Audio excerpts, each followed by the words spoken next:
에베소서 2장 13절로 16절까지 우리 함께 봉독하십니다. 여러분이 전에는 하나님께서 멀리 떨어져 있었는데 이제는 그리스도 예수 안에서 그분의 피로 하나님께 가까워졌습니다. 그리스도는 우리의 평화이십니다. 그리스도께서는 유대 사람과 이방 사람이 양쪽으로 갈라져 있는 것을 하나로 만드신 분이십니다. 그분은 유대 사람과 이방 사람 사이를 가르는 담을 자기 몸으로 허무셔서 원수된 것을 없애시고 여러 가지 조문으로 된 계명의 율법을 폐하셨습니다. 그분은 이 둘을 자기 안에서 하나의 새 사람으로 만들어서 평화를 이루시고 원수된 것을 십자가로 소멸하시고 이 둘을 한 몸으로 만드셔서 하나님과 화해시키셨습니다. 아멘. 할렐루야. 우리 하나님의 위대하신 것을 찬양합니다. 아멘. 이제 설 연휴가 시작이 됐습니다. 우리 주님께서 우리에게 주신 대인 계명의 첫 번째 계명이 주 안에서 내 부모를 공경하라 하신 계명입니다.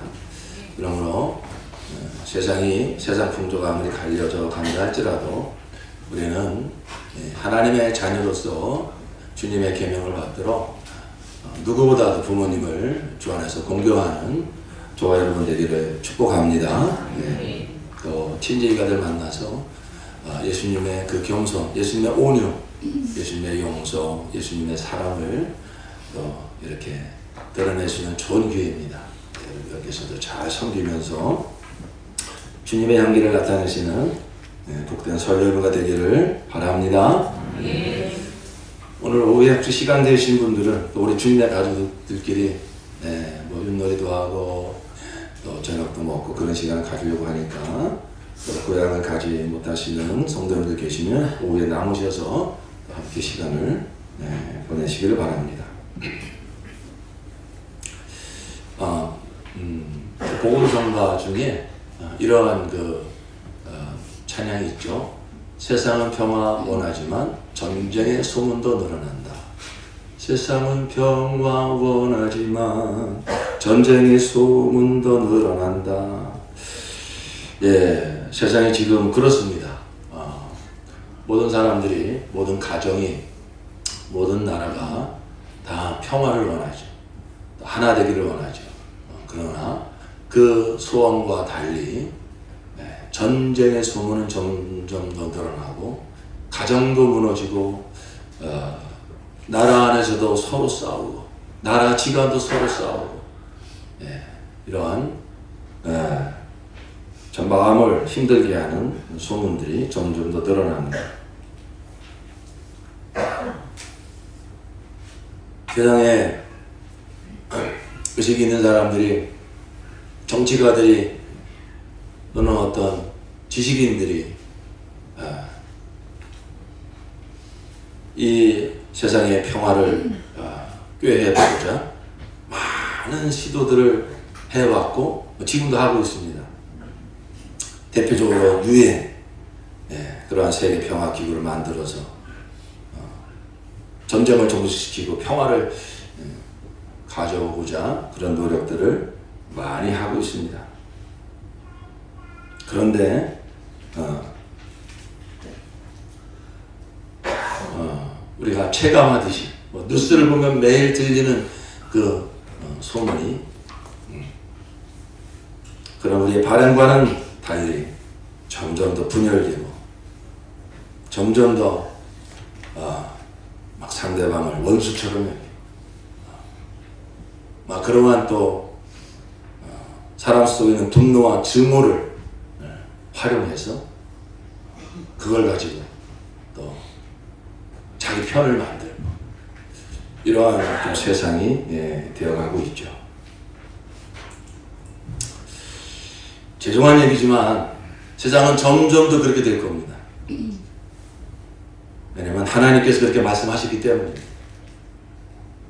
종말이 되면 고통하는 때가 이르리니 사람들이 전부 자기만을 사랑하고 돈을 사랑하고 무정하고 거역하고 그래서 세상은 점점 더 그렇게 되어지다가 이제 우리 주님 다시 오셔서 하나님의 심판으로 이 만물과 역사는 끝날 것을 성경은 말씀하고 있습니다. 이렇게만 보면 참 소망이 없죠. 그런데 세상은 그렇게 가지만 이 만물의 창조자, 역사의 주관자 되신 하나님께서는 이 세상을, 이러한 세상을 사랑하사 구원의 역사를 베푸셨습니다. 사람은 할 수 없지만 하나님의 능력으로, 하나님의 사랑으로 이렇게 점점 더 분열되고 전쟁의 소음만 가득한 세상에 하나가 되게 하시는 하나님의 위대하신 구원이 있습니다. 이것이 바로 십자가의 복음입니다. 오직 십자가만이, 오직 십자가의 능력만이 결코 하나가 될 수 없는 사람들을, 부부지간에도, 부모 자녀지간에도, 형제 자매지간에도, 또 나라지간에도 이 하나가 될 수 없는 이 관계를 하나가 되게 하시는 유일한 능력, 그것이 바로 십자가의 능력입니다. 사도 바울께서 나는 예수 그리스도와 그가 죽으신 십자가 외에 결코 다른 것을 알기를 원치 않는다. 이 앞에 큰 현수막에도 써 있는 것처럼 그러나 내게는 우리 주 예수 그리스도에 결코 자랑할 것이 없나니. 어떻게 사도 바울은 그렇게 십자가만 자랑하고 십자가만 증거하는 십자가의 사람이 됐을까? 이유가 한두 가지가 아닙니다. 근데 그 중에 한 가지가 뭐냐면 이 하나가 되게 하는 능력을 본 거예요. 오늘 주신 본문의 말씀에 보니까 그리스도는 우리의 평화이십니다. 14절에 그리스도께서는 유대 사람과 이방 사람이 양쪽으로 갈라져 있는 것을 하나로 만드신 분이십니다. 유대인과 이방인이 하나가 되게 하셨다는 거죠.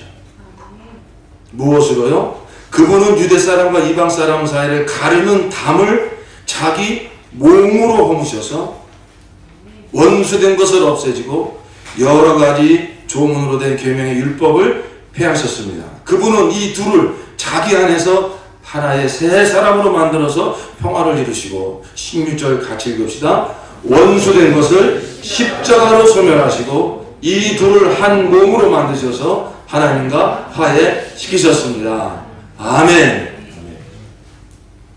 유대인과 이방인이라고 하는 것은 우리는 잘 감을 잡기로 어려운데 지금도 그런 모습이 있죠.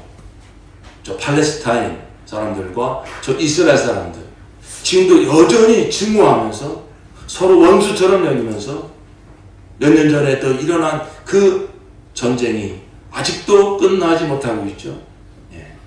거슬러 올라가면 바로 이 예수님 당시에 지금 저 팔레스타인과 이스라엘 사람들의 그러한 증오심보다도 적대심보다도 더 강한 그러한 증오심으로 그들은 양쪽으로 갈라져 있었어요. 유대 사람과 이방 사람이 양쪽으로 갈라져 있는 것을 유대 사람들은 우리가 아브라함의 혈통을 이어받았고 우리는 할례를 받은 사람이고 우리는 예루살렘 성전을 가지고 있는 사람이고 하나님만이 우리를 택하셨어. 하나님을 잘 오해한 거예요. 이 선민사상. 그렇기 때문에 유대 사람들은 그 밖에 다른 사람들은 사람 취급을 하지 않았어요. 어떻게 생각을 했냐면 11절 12절 보시겠습니까? 11절 12절 시작. 그러므로 여러분은 지난날에 육신으로는 이방 사람이었다는 사실을 명심하십시오. 손으로 육체 행한 할례를 받은 사람이라고 뽐내는 이른바 할례자들에게 여러분은 무할례자들이라고 불리며 따돌림을 당했습니다. 그때 여러분은 그리스도와 상관이 없었고 이스라엘 공동체에서 죄인이어서 약속의 언약과 무관한 외인으로서 세상에서 아무 소망이 없이 하나님도 없이 살았습니다. 맞죠? 이렇게 살았어요. 그러나 하나님께서 유대인만 사랑하신 것이 아니라 그들을 먼저 불러 예수가 오시는 길을 예비하시고, 그리고 그 길을 따라 예수가 오셔서 유대인과 이방인과 상관없이 다 구원하시는 하나님의 능력을 이루시기 위해서 먼저 부름받아 그 길을 준비하라고 부름받은 자들이 아브라함과 유대인들이었죠. 그걸 몰라보고 그들은 선민사상에 빠진 거예요. 그래서 그들은 이방인들을 어떻게 생각을 했냐면 사람 취급을 하지 않았어요. 그냥 개 취급을 했어요. 그래서 그들이 사는 동네 지나가지도 않고 그들과 함께 섞이지도 않았습니다. 그런데 그들이 어떻게 됐다고요? 하나가 된 거예요. 같이 모여서 오늘 우리가 함께 예배하는 것처럼 유대인과 이방인들이 함께 모여서 함께 예배하고 함께 밥을 먹고 함께 사랑을 나누고 함께 지내는 거예요. 그 당시로 생각하면 있을 수 없는 모습이었습니다. 오늘날 얘기하자면 지금 저 이스라엘 사람들과 팔레스타인 사람들이 서로 부둥켜 안고 서로 잘못했다고 용서를 구하고 내가 당신들한테 정말 나쁜 짓을 많이 했습니다. 그러면서 무릎 꿇고 회개하고 끌어안고 막 이렇게 하나가 되는 그러한 모습을 본 거죠. 그것보다 천배 만배 더 큰 역사가 이 당시 초대교회 당시 유대인과 이방인들이 하나가 되는 거예요. 싸우기 싫어서 보복당할까봐 이렇게 어떤 정치적으로 사람의 지혜로 이루는 그런 가짜 평화가 아니라 상대방 나라에도 핵무기가 있으니까 그래서 핵을 쏘지 못하는, 그래서 전쟁이 일어나지 않는, 그건 진정한 평화가 아니죠. 우리나라로 얘기하자면 양쪽으로 갈라서 싸우는 보수와 진보 대표적인 사람들이 서로 만나서 당신들 잘하고 있는 건데도 불구하고 나는 그저 색안경만 끼고 공격만 했습니다. 증오했습니다. 원수처럼 여겼습니다. 죄송합니다. 잘못했습니다. 서로 그러한 잘못을 고백을 하고 서로 정말 하나가 되는 그런 모습이 뉴스에 나온다면 얼마나 그것이 충격적인 모습이겠습니까? 그런데 이것보다 더 하나가 될 수 없는 유대인과 이방인들이 하나가 되는 이러한 모습을 사도 바울이 봤습니다. 그러면서 어떻게 저들이 하나가 될 수 있을까? 그 진리를 본 거예요. 그 능력을 본 거예요. 그게 바로 무엇이라고요? 예수 그리스도의 십자가. 그래서 사도 바울은 십자가를 자랑한 이유가 한두 가지가 아닌데 그 중에 또 한 가지가 뭐냐면 세상에 결코 할 수 없는, 세상의 정치, 경제, 문화, 철학, 종교 그 무엇도 원하지만 할 수 없는, 평화를 원하지만 점점 더 전쟁의 소문이 들어가는 이 세상에서 하나가 되게 하는, 서로 원수처럼 여기는 부부가 하나가 되게 하는, 부모 자녀가 하나가 되게 하는, 이데올로기로 갈려진 사람들이 하나가 되게 하는, 원수처럼 여기는 나라와 나라가 하나가 되게 하는 유일한 능력이 있으니 그것이 바로 예수 그리스도의 십자가입니다. 사도 바울이 이걸 역사적으로 본 거예요. 실제로 본 거예요. 사상이 아니라, 철학이 아니라 실제로 하나가 되어지는, 정략적으로 잠시 싸움을 멈추는 그런 가짜 평화가 아니라 서로의 잘못을 고백하면서 서로 죄송하다고, 내가 잘못했다고, 미안하다, 그런 마음 깊은 곳에서 올라오는 진실한 회개, 진실한 미안함, 진실한 죄송함. 그러면서 상대방을 이제는 불쌍히 여기고, 내가 그동안 나의 이러한 입바른 소리로, 내가 옳다고 하는 그 주장으로 얼마나 내가 상대방을 찔러댔는가, 얼마나 힘들게 했는가, 얼마나 그 마음을 무너뜨렸는가. 그 미안한 마음에 용서를 구하는 이러한 역사, 이것은 사람이 만들어낼 수 없는 용서죠. 원하지만, 머리는 원하지만 마음에서는 따라주지 않죠. 그런데 그런 마음을 주시고 생각을 바꿔주시고 눈을 열어주셔서 나를 힘들게 하는 사람으로만 보였던 그 사람이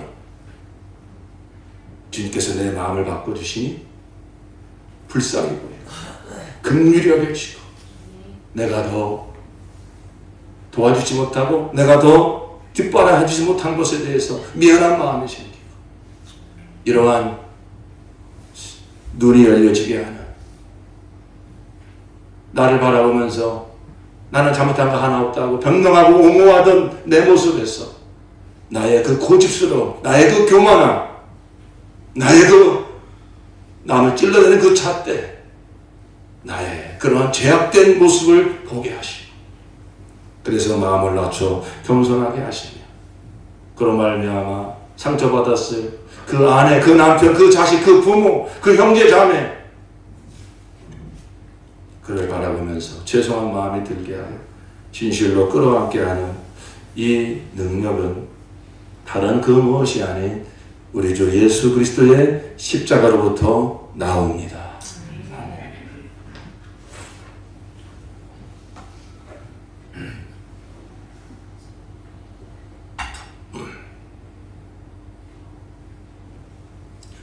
사도 바울께서도 이 십자가의 경험을 가지기 전에는 십자가로 나아가 그 예수님을 만나는 이 영적인 경험, 육의 눈이 아니라 영의 눈이 열려 하나님을 알고 십자가의 도를 알고 그 영의 눈이 열리니까 세상이 달라 보이고 사람이 달라 보이고 내 삶이 달라 보이는 이러한 은혜가 임하기 전까지는 그도 다른 사람과 다를 게 없는 사람이었어요. 아니, 누구보다도 그는 교만한 사람이었고 누구보다도 판단을 잘하는 사람이었고 누구보다도 이방인을 무시하는 그러한 사람이었죠.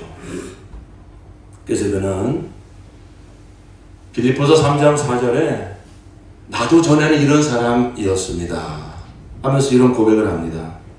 그러나 나도 육체를 신뢰할 만하니 마냥 누구든지 다른 이가 육체를 신뢰할 것이 있는 줄로 생각하며 나는 더욱 그러하리라. 내가 8일 만에 할례를 받고 이스라엘의 족속이요 베냐민의 지파요 히브리인 중에 히브리인이요 율법으로는 바리새인이요 열심으로는 교회를 핍박하고 율법의 의로는 흠이 없는 자로라. 그가 십자가에서 예수님을 만나기 전까지 그가 가지고 있는 것이 이렇게 많았습니다. 자랑할 것이 이렇게 많았습니다. 그러니까 그러한 자랑거리를 가지고 얼마나 많은 사람을 판단하고 비판했겠습니까?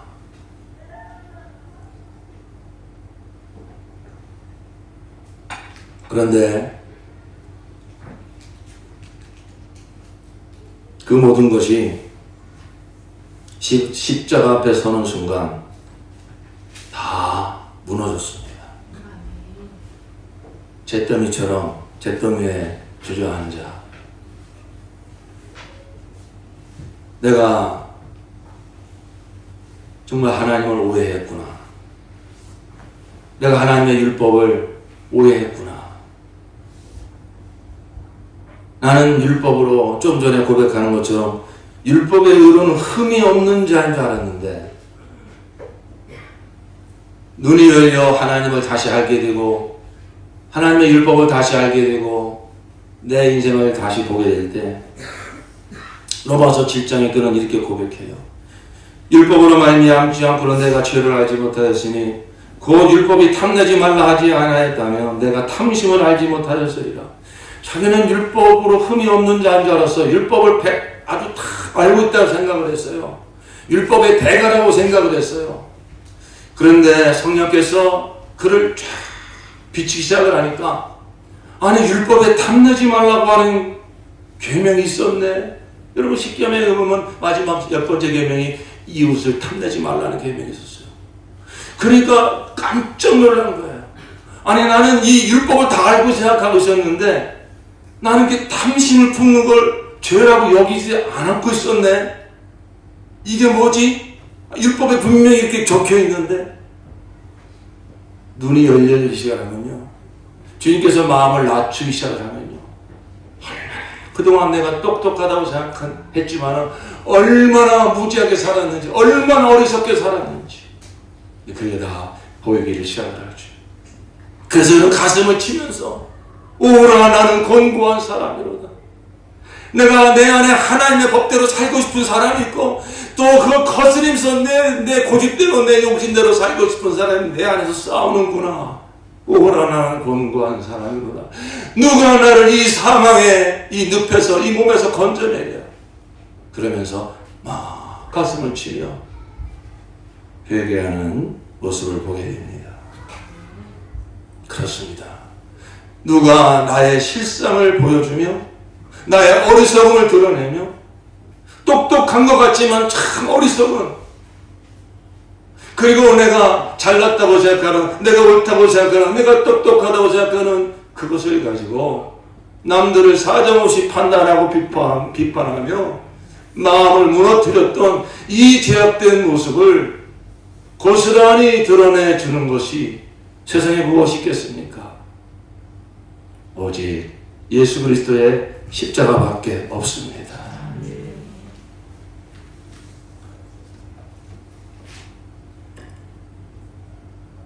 십자가는 먼저 우리 자신을 보여줍니다. 내가 진짜 어떤 사람인지.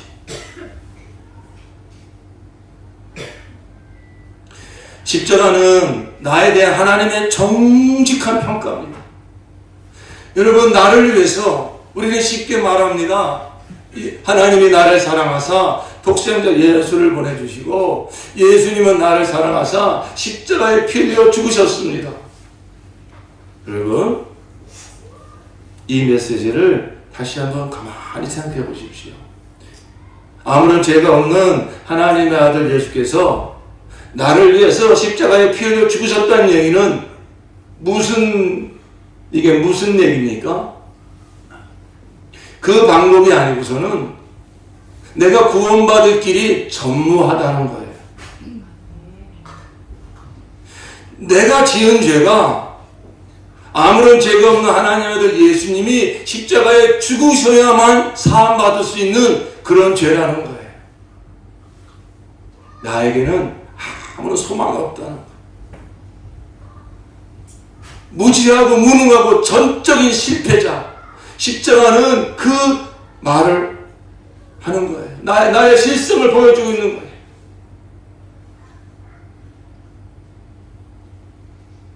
사람들이 서로 싸우면, 또 부부가 서로 싸우고 막 법정에 가서 막 서로 다투고 그럴 때 다 자기를 변호하잖아요.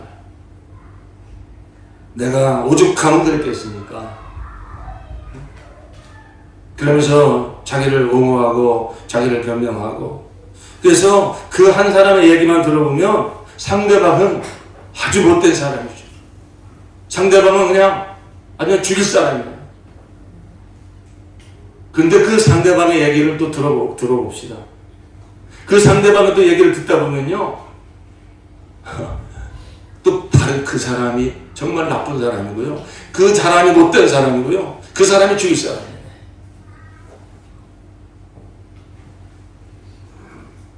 자주 있는 일은 아니지만 제가 목회를 하다 보니까 성도지간에 어떤 다툼이 생기고 분열이 생겨서 목사님이 좀 판단해 달라고 이렇게 와서 얘기하는 경우가 가끔 있어요. 그래서 그 한 성도 얘기를 쭉 듣다 보면 정말 그 성도의 그 마음이 이해가 되고요. 아유, 그 아무개 그 성도가 왜 그랬을까? 막 그런 생각이 들어요. 그래서 그 성도를 불러가지고 정말 이제 좀 권면해야겠구나. 그런데 그 상대방 성도님이 와서 또 이야기를 하다 보면요, 제가 헷갈려요. 아니네, 이 사람이 잘못했네. 왜 그렇죠? 전부 자기가 옳은 거예요. 전부 자기 입장에서 해석하는 거예요. 그러니까 나는 피해자고 상대방은 가해자예요. 여러분, 이 사람의 본성은 절대 교육으로 어떤 정치로 바꿀 수 없습니다. 왜냐하면 그 타고난 본성이에요. 우리의 인류의 조상 첫사람 아담에게 들어온 마귀의 근성이에요. 내가 하나님이야. 내가 선악과 땅을 먹으면 네가 선과 악을 당하게 분별할 수 있어. 너는 그럴 자격이 있어. 그 마귀의 제성을 받아들이는 순간 사람의 영 속에는 그 마귀의 죄가 들어왔어요. 생명으로 본성으로 들어왔어요.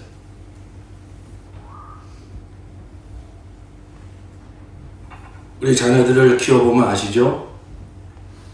아무것도 모르는 자기 의지가 없을 때는 그냥 부모가 해주는 대로 다 그거 받아들이고 다 웃고 다 기뻐하고 그럽니다. 그런데 갓난아기를 할지라도 자기 의지가 생기기 시작하면 그때부터 말을 안 들어요. 그때부터 고집을 피워요.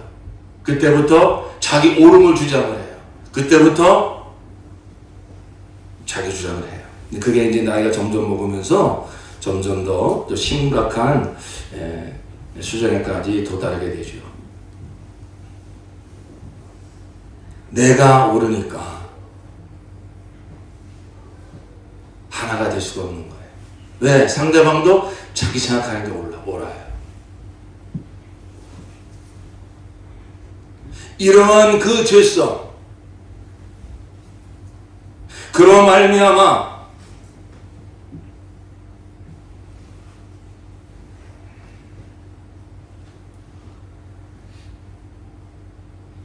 짓는 모든 죄악된 모습을 고스란히 보여줄 수 있는 것은 오직 한 가지, 예수 그리스도의 십자가밖에 없습니다.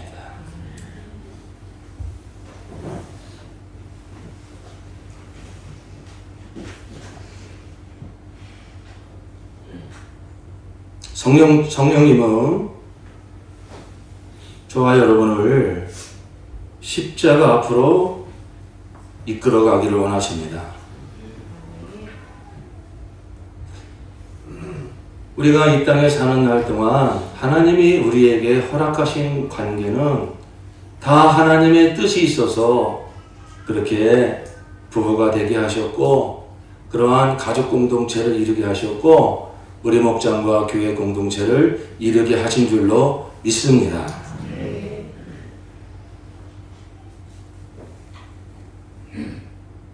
분명한 뜻은 이 십자가의 복음으로 하나가 되어져서 정말 마음에서부터 우러나는 진실한 그 미안함과 죄송함과 잘못함을 고백하며 또 상대방은 아니라고, 내가 잘못했다고, 내가 미안하다고, 그렇게 하나가 되는 그러한 공동체를 하나님이 이루시기를 원하십니다. 그런데 그렇게 되어지려면 정말 내가 잘못했구나, 이 나의 실상이, 나의 이 진상이 보여져야 돼요. 세상 어디를 가도 이런 나의 실상을 드러내주고 보여주는 것은 없습니다. 오직 예수 그리스도의 십자가밖에 없습니다. 그래서 성령님은 저와 여러분에게 이러같이 십자가 복음을 계속 듣게 하시는데, 이 복음이 내 머리에 지식으로만 들어오는 것이 아니라 영적인 역사가 일어나서 시공간을 초월하여 성령님께서 내 손을 붙잡고 십자가 앞으로 나를 데리고 가셔서 거기서 예수님을 만나게 하십니다. 그 경험이 우리에게 일어나기를 하나님이 원하세요.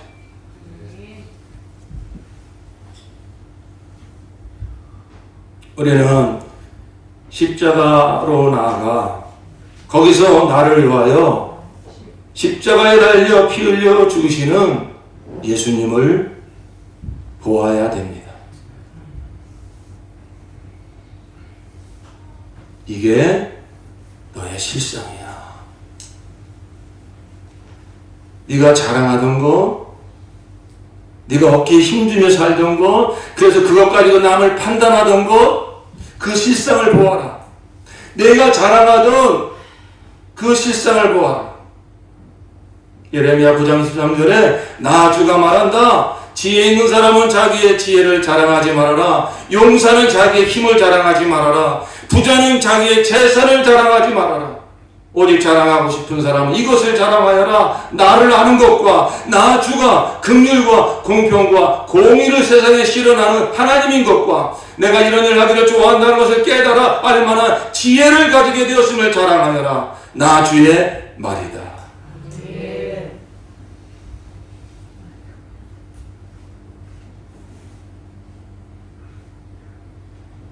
하나님의 아들 예수께서 나를 위하여 십자가에 달려 아무 말씀도 안 하시고 털 깎는 자 앞에 있는 어린 양처럼 고스란히 물과 피를 흘리시며 죽어가고 계십니다.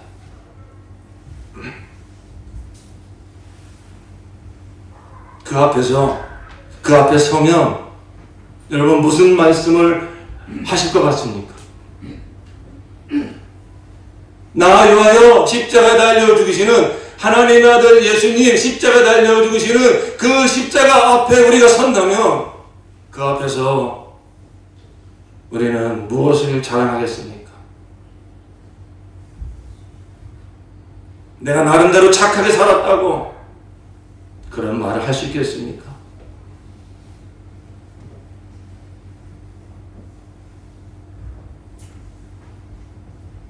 거기서 드러나는 내 실상이 진짜 나의 모습이에요. 예수님이 죽지 않고서는, 하나님의 아들이 오시지 않고서는 이 죄와 사망에서 벗어날 길이 전무하기 때문에 나의 지혜, 나의 노력, 나의 선함, 나의 의로움 다 실패이기 때문에, 그런 것으로 우리가 구원받을 수 없기 때문에, 내가 자랑하던 모든 것 다 무익한 것이기 때문에, 그런 것으로는 구원받을 수 없기 때문에 하나님의 아들 예수님이 십자가에 달려 죽어가고 계신 거예요.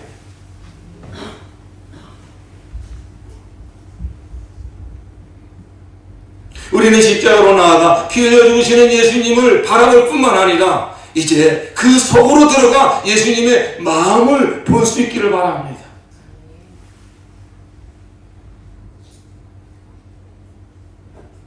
아무런 죄가 없는 하나님의 아들 예수님이 나 위하여 십자가에 죽어가고 계십니다.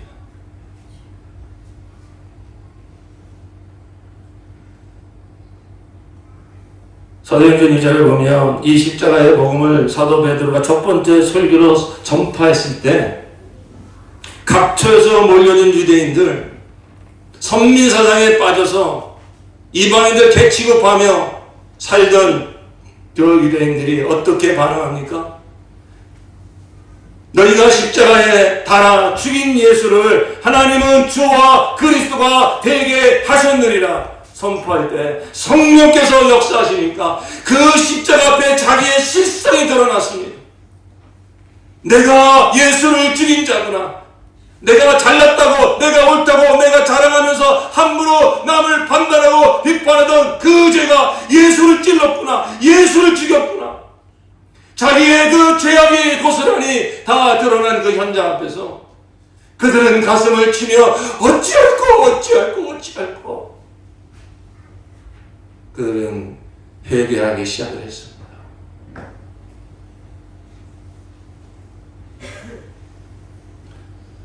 사랑하는 성도 여러분, 저와 여러분에게 하나님은 십자가의 은총을 베푸셔서 우리에게 허락하신 모든 사람들 하나가 되는 은혜를 베풀어 주시고, 세상은 결코 하나가 될 수 없다는 논리가 가득한 이 세상 속으로 나아가서, 그렇습니다, 세상의 어떠한 정치, 경제, 문화, 철학 모든 종교로도 하나가 될 수 없습니다. 그러나 하나님이 하나가 되게 하는 역사를 이루셨으니 바로 십자가에 달려 죽으신 예수 그리스도이십니다. 그 예수를 믿으면, 그 십자가의 복음이 역사하면 부부가 하나 될 수 있습니다. 다시는 만나지 않겠다고 원수처럼 여겼던 그 사람과도 하나가 될 수 있습니다. 십자가 앞으로 나오십시오. 십자가에서 당신을 피 흘려 죽으신 예수님을 바라보십시오. 저와 여러분에게 십자가의 복음으로 하나가 되는 은총을 베풀어 주시고 그 은혜를 누리게 하시고, 그리고 이 복음과 그 삶을 가지고 담대히 세상으로 나아가 점점 더 분열되어 멸망하는 이 세상 속에 나아가 하나가 되게 하는 이 십자가의 복음을 선포해 하십니다. 그러므로 저와 여러분에게 먼저 이 은혜가 지금까지도 있어 왔겠지만 더 풍성하게 이 은혜가 임하는 하나님의 역사가 있기를 축복합니다. 십자가로 나아가 예수님의 마음을 들여다볼 수 있기를 바랍니다. 그럴 때 우리에게서 나오는 정직한 고백은 회개와 감사합니다. 나 같은 죄인이 무엇이라고 이 죄를 끌어안고 아무런 죄가 없는 하나님의 아들 예수께서 저렇게 죽어가시는가? 그 앞에 나가면 내가 이것도 잘했고 저것도 잘했고 자랑거리가 다 무색해집니다. 입을 열어 할 수 있는 말이 한 가지 있다면, 주님, 제가 잘못했습니다. 제가 잘못했습니다. 그리고 또 한 가지 할 수 있는 말이 있다면, 주님 감사합니다. 이런 죄인이 뭐라고 하나님을 알지 못하고 하나님의 의를 알지 못하고 그저 내가 잘난 줄 알고 이렇게 하나님도 몰라보고 하나님께 영광 돌리지도 못하고 사람들에게 상처만 주며 교만하게 살던 이 죄인이 무엇이라고 하나님은 나를 위해서 독생자를 보내주시고 예수님의 나 같은 죄를 위해서 나를 나보다 더 잘 아심에도 불구하고 내 마음속까지 다 들여다보시는 주님, 내 동기까지도 다 잘 아시는 주님, 이 더럽고 추악한 죄를 다 아시면서도 불구하고 그 죄를 묵묵히 아무 말씀도 안 하시고 당신의 죄처를 끌어안으시고 십자가에 달려 죽으시는 주님, 그래서 그 피로 내 죄를 사하여 주시는 주님, 감사합니다. 감사합니다. 내 평생 자랑할 것 오직 예수 그리스도와 주가 달려 죽으신 십자가밖에 없습니다. 할 수 있는 말이 있다면 그것밖에 없을 것입니다. 이러한 십자가의 은총은 날마다 깊어집니다. 우리가 십자가 복음을 들으며 성령의 기름 부으심을 통하여 십자가 앞으로 점점 더 나아가 이 십자가의 경험을 내 영에서부터 실제적으로 경험하기 시작을 할 때 이 십자가의 은혜는 날로 깊어집니다. 그래서 이제 주님께서 그 십자가의 은총을 입은 저와 여러분에게 주님 하시는 말씀이 있다면, 이제 네가 내 마음을 알았으니 이제 그 마음 가지고 가정으로 돌아가, 회사로 돌아가, 학교로 돌아가, 목장에 가서, 교회에 가서, 열방에 가서 이 마음 가지고 영혼들을 품어라, 영혼들을 사랑해라. 이 십자가의 용서와 이 십자가의 사랑 가지고 그 영혼들의 모난 모습, 이기적인 모습 다 끌어안고 용서하고 하나가 되는 역사를 이뤄라. 이 십자가의 복음으로 합평케 되는 역사를 이루며 살아라. 주님께서 우리에게 말씀하고 계십니다.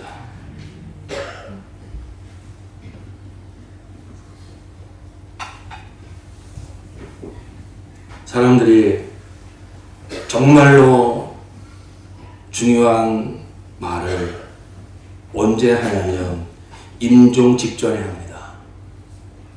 이제 세상을 떠날 때가 되니까 진짜 소중한 게 보이는 거예요. 진짜 중요한 게 뭔지 아는 거예요. 그 사람들이 임종 직전에 대부분의 사람들이 하는 두 마디가 있다고 합니다. 그게 무엇이죠? 미안해, 고마워. 그 사랑하는 가족들을 향해서 그제서야 하는 두 마디, 미안해요, 고마워요. 그제서야 눈이 열린 거죠. 관계가 회복이 되고 관계가 점점 더 가까워지는 비결, 이 두 마디만 잘할 수 있으면 어떤 깨진 관계도 다 회복될 수 있습니다. 그런데 사람이 알아도 그렇게 하지 못하는 것은 그 마음이 주어지지 않으니까. 그런데 사람의 어떤 노력으로도 어떤 작심삼일, 그래 내가 미안하다고 말해야지, 고맙다고 말해야지 마음을 먹어도 안 되는 이 마음의 변화를 일으켜주는 능력, 이 마음을 새롭게 해주는 능력, 이것이 바로 십자가 복음입니다. 이게 십자가 복음. 십자가에서 예수의 마음을 아는 순간, 내가 얼마나 추악한 죄인인지 십자가를 통해서 내 실성이 드러난 순간 입을 다 다물게 돼 있어요. 아무 할 말이 없어요. 근데 예수님이 그걸 다 아시면서도, 나의 추악한 모습을 다 아시면서도 그걸 다 끌어안으시고 그 죄값을 대신 치르시는 그 사랑을 알게 되는 순간, 그 예수님의 마음이 내게 부어지는 순간, 우리는 그제서야 눈이 열려 세상을 바라보는 관점이 달라지기 시작을 하고, 또 나와 함께 사는 사람들로부터 그 사람들을 바라보는 마음이 달라지기 시작을 합니다. 그건 사람의 능력이 아니라 하나님의 능력입니다. 십자가의 능력입니다. 나는 할 수 없다고, 나는 그동안 해봤지만 안 된다고 십자가의 능력을 제한하지 마십시오. 그러니까 나는 할 수 없습니다. 나는 용서할 수 없습니다. 나는 하나가 될 수 없습니다. 그러나 하나님의 약속을 믿습니다. 유대인과 이방인도 하나가 되게 하신 그 십자가의 능력이, 십자가의 약속이 나를 향한 약속인 것을 믿습니다. 나는 할 수 없습니다. 그러나 주님께서 내 안에 십자가 복음으로 역사하시면 내 마음을 바꿔주시고 내 생각을 바꿔주시고 내 눈을 열어주시옵소서. 미안한 마음, 고마운 마음 주시고 긍휼히 여기는 마음 주시어서 하나가 되게 하실 것을 믿습니다. 이 믿음을 가지시기를 예수 이름으로 축원합니다.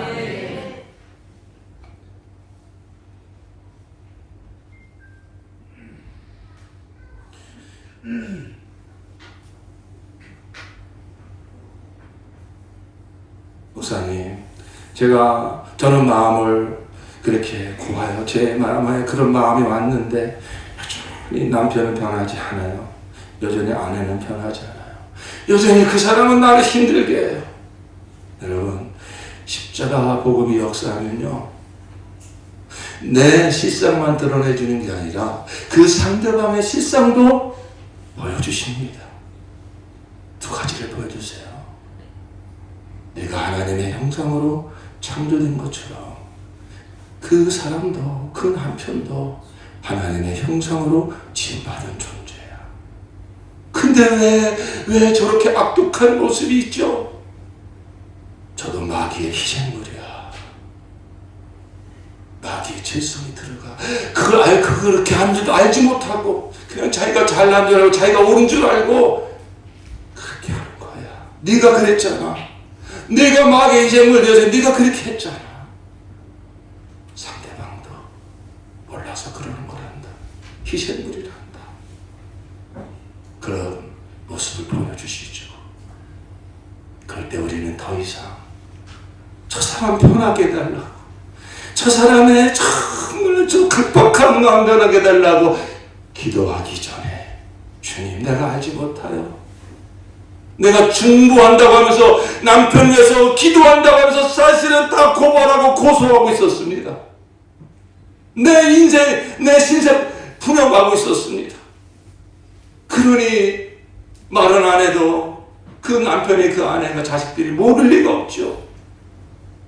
그래서 바뀌지 않았군요. 주님, 상대방이 바뀌기 전에 내 죄부터 회개합니다. 나를 용서하여 주시옵소서.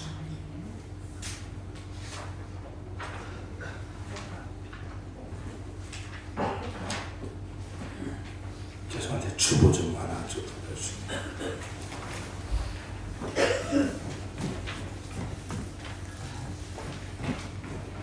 주님, 제가 잘못했습니다.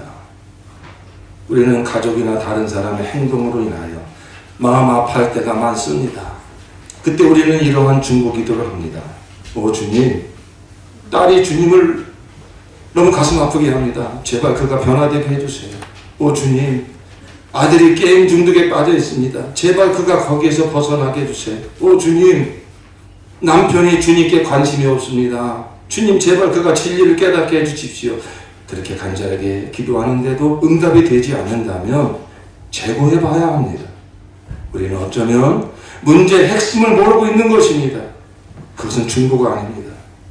그것은 고발입니다. 변화되어야 할 것은 다른 사람이 아니라 나입니다. 주님의 가슴을 아프게 하는 것은 딸이 아니고 남편이 아니고 나입니다. 중독에 빠진 것은 아들이 아니고 나입니다. 그러므로 우리는 이렇게 기도를 받고 해야 합니다. 주님, 죄송합니다. 제가 주님의 가슴을 아프게 합니다. 저로 인하여 딸이 고통을 겪습니다. 남편이 저로 인하여 고통을 당하고 있습니다. 주님, 저를 용서해 주세요. 주님, 저의 중독을 용서해 주세요. 아들로 인하여 저의 염려 중독과 판단 중독이 나타나고 있습니다. 딸의 혈기는 곧 저의 모습입니다. 딸은 피해자입니다. 남편의 완악함은 곧 저의 모습입니다. 남편은 피해자입니다. 주님, 저의 죄입니다. 저를 용서해 주세요. 우리가 진실로 이렇게 깨닫고 기도를 드린다면 놀라운 변화를 경험하게 될 것입니다.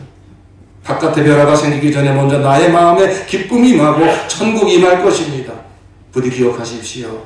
이것은 그냥 해보는 말이 아닙니다. 나의 주변에서, 특별히 나의 가족들에게서 나의 눈에 보이는 모든 죄들은 다 나의 것입니다. 내가 내 안에 있는 죄들을 보지 못하므로 주님께서 바깥의 사람들을 통하여 나의 죄를 보여주시는 것입니다. 그러므로 주님의 용서를 구하십시오. 사람들의 죄를 볼 때마다 주님, 제가 잘못했습니다. 주님, 죄송합니다. 주님, 저를 용서해 주세요를 입에 달고 삽시다. 십자가 앞에 늘 섭시다. 이번 설 연휴 기간 동안 이런 은혜가 임하기를 바랍니다. 십자가로부터 흐르는 용서가 내 마음을 적시고 나를 통하여 나 마음의 문을 닫고 있던 그 사람에게 흐르는 은혜가 있기를 축복합니다. 어느 공동체에 분열이 사라지고 미움이 사라지고 서로 용서하고 하나가 되는 역사가 일어난다면 그 공동체의 죄악을 다 끌어안고 하나님 앞에 무릎 꿇어 기도하는 한 사람이 있기 때문입니다. 아무런 죄가 없는 하나님의 아들 예수께서 얼마든지 세상을 심판하고 판단하고 정죄하고 다 형벌할 수 있습니다. 아무런 잘못이 없습니다. 그러나 그분은 다 아시면서도 당신의 죄악처럼 다 끌어안으시고 십자가에 달려 죽으셨기 때문에 이 세상에 이 놀라운 구원의 역사가 이루어진 것입니다. 내가 먼저 부름받은 자라면, 먼저 은혜 받은 자라면, 그 공동체에서 먼저 내가 믿음이 있는 자라면 이제는 그 공동체 구성원들의 연약함과 그 죄악과 그 못난 모습을 보인다면 더 이상 판단하고 정죄하는 게 아니라 예수님처럼 내 죄처럼 끌어안고 주님 앞에 무릎 꿇어서 제가 잘못했습니다. 제가 더 기도하지 못했으며 더 사랑하지 못했으며 더 품지 못했습니다. 오히려 판단하고 정죄하고 주님 앞에 기도하면서 고발했습니다. 주님으로 저를 용서해 주세요. 그러면서 여전히 찔리면 아프죠.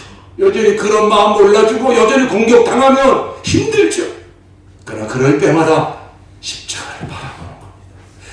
이 더 완악한 나를 위해서 아무런 말씀 없이 털 깎는 자 앞에 가해 어린 양처럼 묵묵히 그 죄를 다 담당해 주셨기에 내가 구원받은 것처럼 이제 나를 따르려거든 자기 몫에 대한 십자가를 지고 날마다 자기를 부인하고 나를 따르라 하였으니 이것이 나의 십자가이군요. 주님의 마음이 부어질 것입니다. 그럴 때 주님의 마음을 품고 기도할 때 이제 그 모든 영혼들이 불쌍해 보이고 긍휼해 보이고 내가 더 섬겨야 될 영혼으로 보이고 그러한 작은 한 사람의 믿음을 통하여 그 고백을 통해서 부부 사이에 부모 자녀 사이에 형제 자매 사이에 우리 가정과 목장과 교회에 십자가 복음을 하나가 되게 하시는 하나님 위대하신 구원이 이루어질 것이며 이 복음이 온 열방까지 흘러가는 역사가 나타날 줄로 믿습니다. 기도합시다.